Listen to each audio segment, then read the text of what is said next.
This is the 4x4 Rubik's Cube, and while it may seem like a big step up from the 3x3, it's actually not too much more difficult. So here's how to solve it.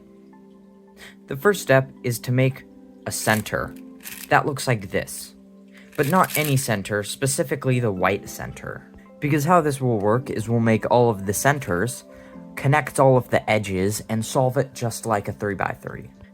Because if you'll see, once you've done the centers and the edges, it can be solved just like a normal 3x3. Because it has centers, edges, and corners. So the first step to solving the white center is you want to make a bar of white pieces. And this can just be done intuitively. So for example, I can just connect these two pieces to build a bar. Or in this case, I can turn this side to build a bar. And when solving the centers, most people think to do this, but really it just hurts your hand more, so you should just do moves like this. And after you build the first bar, you can build the second bar, just like the first one, but make sure not to mess it up. And then you can connect both bars to build a center. Next, after white, you want to do yellow. And yellow can't just go anywhere, it has to be on top of white. So let me first build a bar, and then we can't just move it up like this. We have to do this algorithm. Or if you want to move a yellow piece down, you can do the same thing. Hold it on the left side, and it's now not on the top. So now we can build our second bar, like that. And now we can hold both bars on the right. And we've solved the yellow center. From here, we are going to do blue next. So I'm going to build a bar. Let me build a second one. And combine it. And from blue, you can then do orange. But this one may be a bit more difficult, so what we're going to try to do is move this already created bar up, move this piece down, and then we're going to connect it, move it like this, and then resolve this side. And then we can move it up, and then solve it. With white on top and yellow on bottom, make sure orange is on the right of blue. It shouldn't be across from blue or on the left of blue, it has to be on the right. If it is on the left though, something simple you can do is move this bar to the top and then move it over here. And let's do that again. And now we can solve it to the right of blue. And now let's finish off the remaining two. So I see a green bar right here. So let's build the next bar. And then I'm going to do that to do green. And that also solves red.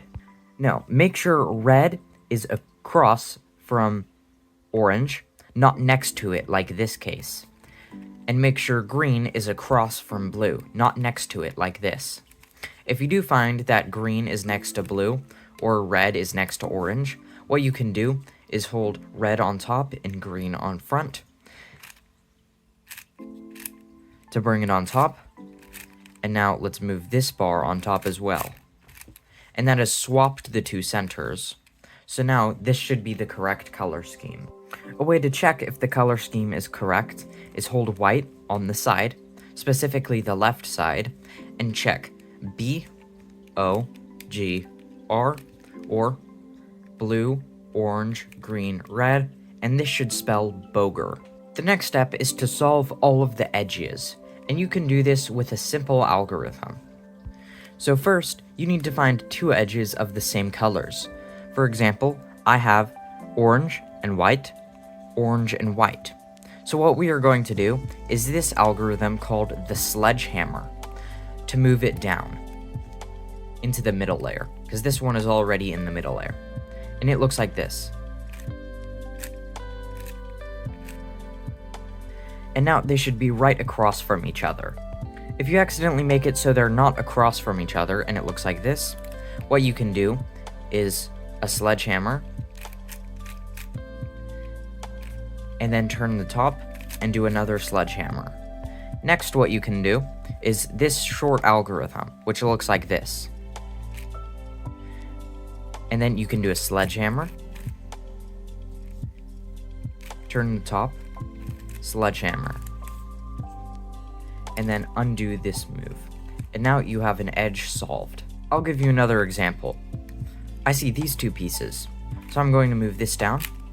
And for here, I shouldn't even have to do a sledgehammer. I can just do that. Super simple. And now we can do this algorithm.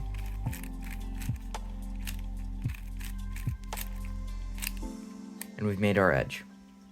Here's another case, but you can't just bring it down like that. So I'm going to do a sledgehammer.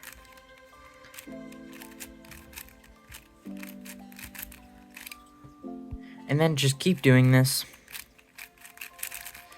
until all of your edges are solved. Now, your cube should look exactly like a 3x3. If you're struggling on how this is a 3x3, you'll notice they look the exact same. So here's a 3x3, and here's a 4x4. Center, edge piece. This is one giant edge though, and this is one giant center. Corner. And if you'll see, the scrambles are the exact same.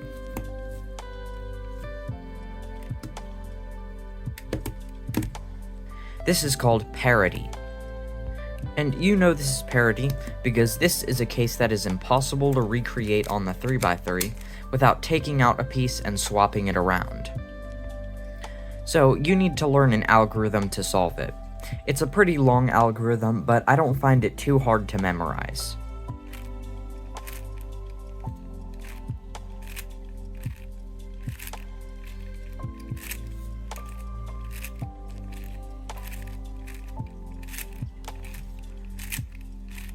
So now, from here, the cube should be possible, right? If you get another case you can't solve, I don't know what method you're using, but if you get stuck somewhere because the case is impossible usually, you have another parity. It's called PLL parity. And just like OLL parity, which was the last one, this is only possible to solve if you take out pieces and then swap them around. Unless you're on 4x4. Then you can do this algorithm.